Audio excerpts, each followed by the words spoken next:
столице Якутии прошел образовательный практикум Союза журналистов России для региональных СМИ «Инфорум». «Инфорум» – новый проект Союза журналистов России.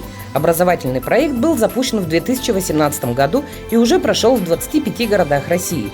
Для всех, в том числе для тех, кто только делает первые шаги в профессии журналист. В этом инфоруме мы вручили десяткам молодых журналистов новые удостоверения. Просто коллеги молодые очень счастливы, что они получили свои журналистские удостоверения из рук самого председателя Союза журналистов Владимира Геннадьевича Соловьева. Тем более Соловьеву тоже это очень интересно. Он впервые же прилетел к нам в Якутск. Автор проекта и руководитель этого проекта секретарь Союза журналистов Юлия Загитова. Для нас, для журналистов регионов, это бесплатная программа, образовательная программа. Для нас это очень полезно, очень нужно, конечно. И журналисты поэтому охотно пошли на это мероприятие. «Инфорум» – это 8 часов интенсивной работы, лекции и практикумы от ведущих экспертов в сфере медиа. Наталья Голосновна, руководитель юридического отдела Союза журналистов России, провела мастер-класс по правовым аспектам применения законов о фейковых новостях и неуважении к власти, о том, в какой мере новые законы касаются официальных средств массовой информации, блогеров и публикаций в соцсетях. У средств массовой информации есть 12 федеральных законов, в рамках которых они должны работать. Деятельность блогеров регулируется только 3. Журналисты обеспокоены тем, что такие рамки ограничивают свободу слова официальных средств массовой информации, а другим ресурсам, которые официально не считаются средством массовой информации, развязывают руки. Законодательство, закон номер 31 от 18 марта. Статья 15.3 «Порядок отключения доступа к информации, которая распространяется с нарушением закона». Она дополнена частью 1. Здесь прописано, что фейк-ньюс – это недостоверная общественно значимая информация, которая распространяется под видом достоверных сведений. Соответственно, в случае, если обнаружен факт распространения недостоверной информации, Генеральная прокуратура, либо его заместитель, только эти органы имеют право направлять в Роскомнадзор требования о блокировке ресурсов. Соответственно, Роскомнадзор после этого незамедлительно уведомляет редакцию сетевого издания о необходимости удаления указанной информации и фиксирует дату и время направления такого уведомления в соответствующей информационной системе, а редакция сетевого издания обязана удалить информацию незамедлительно с момента получения такого уведомления. Был у нас по оскорблению власти в отношении жителя деревни Малый Вишер был составлен протокол уже 31 марта после вступления в силу. Он написал у себя на странице ВКонтакте: «Путин сказочный, ну что-то там». Я до сих пор не знаю, какое там слово, хоть слушала постановление. Значит, был составлен протокол, суд вынес решение о штрафе в 30 тысяч рублей. И на сегодняшний день, после процедуры обжалования, дело отправлено в Европейский суд по правам человека.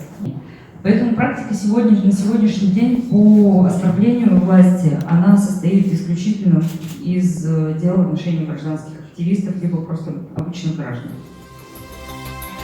Эксперт, преподаватель Института масс-медиа РГГУ Максим Корнев провел мастер-класс на тему «Факт-чекинг» – 5 надежных способов проверить информацию. Этот мастер-класс вызвал наибольший интерес у участников инфорума. Словом, факт-чекинг обозначают принципы и подходы, техники проверки и верификации фактов. Спикер рассказал, как и зачем возникают фейковые новости. Каждый должен просто сомневаться, да, то есть это принцип такой базовый. Я поскольку еще занимаюсь преподаванием и наукой, да, в научном тексте есть базовый принцип.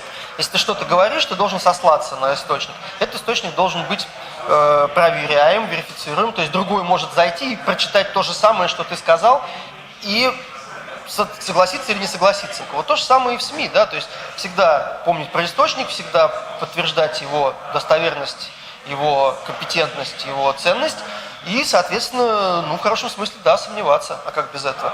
То есть журналист – это такая профессия, это недоверчивое, да, то есть он должен спрашивать все время, а точно ли так, а точно ли это, да, то есть журналист, он, описывает происходящее вокруг события, стараясь это делать объективно, да, стараясь это делать без искажений, в равных пропорциях, чтобы у людей было то самое право и возможность сделать правильное решение, да, то есть принять правильные решения и действовать в соответствии с своими интересами. Соответственно, если картина мира будет не соответствовать действительности, человек примет ложное решение, и, как я сегодня говорил, да, это приведет к каким-то потерям времени, денег, здоровья. Если он это делает качественно, честно, достоверно, неважно, есть у него пресс-карта или нет у него пресс-карты.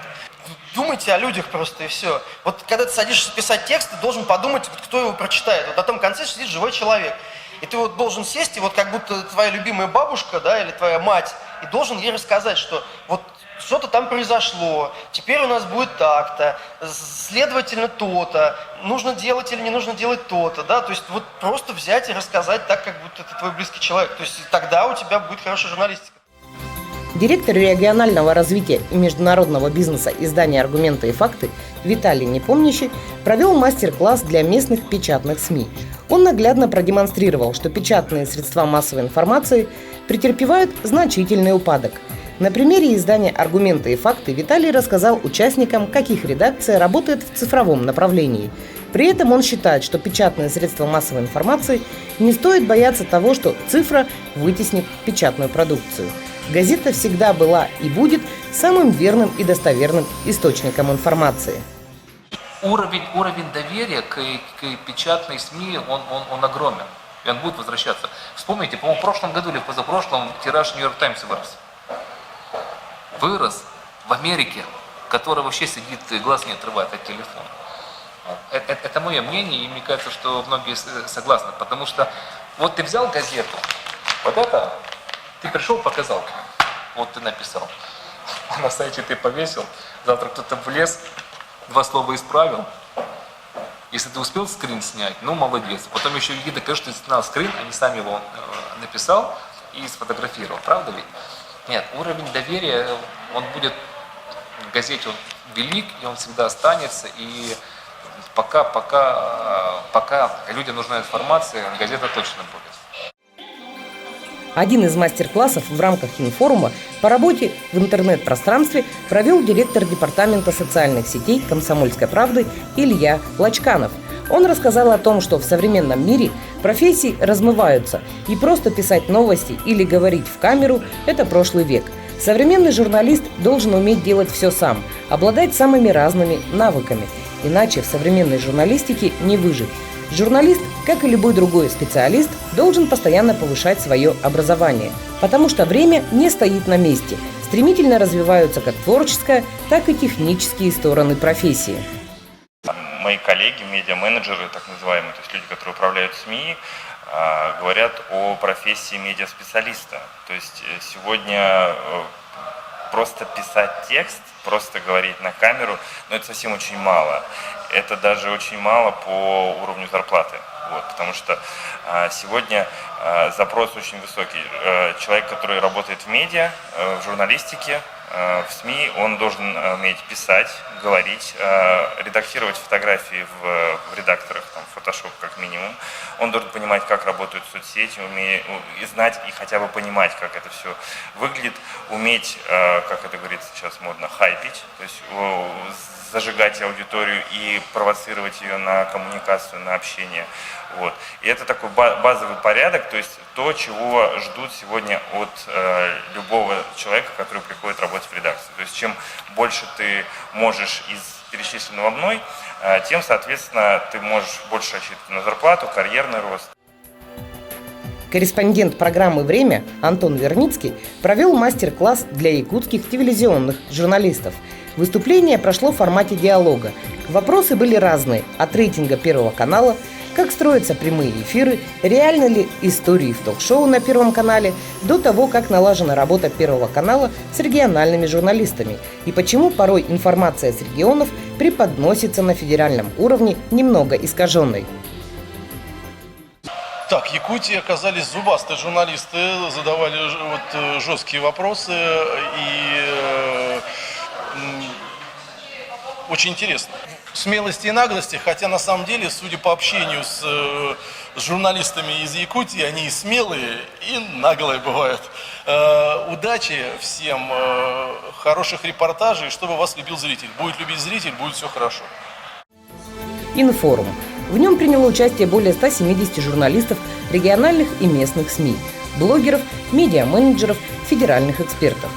Союз журналистов Якутии – один из самых многочисленных профессиональных союзов, который объединяет 1200 человек. На территории Якутии работает 209 средств массовой информации. Чтобы вступить в Союз журналистов, конечно же, журналисты пишут заявление на мое имя, на имя председателя регионального отделения.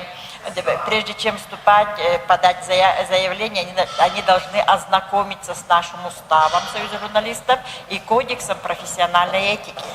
И должны иметь обязательно 2 рекомендации от членов Союза журналистов, что эти люди достойные, да, что они достойны стать членами Союза журналистов России. А также у Союза журналистов Республики Саха-Якутия есть свой сайт www.sakajur.ru, или же можно зайти на сайт Союза журналистов России rush.ru, и там есть колонка специальная, как вступить в Союз журналистов, подать, какие документы надо подать.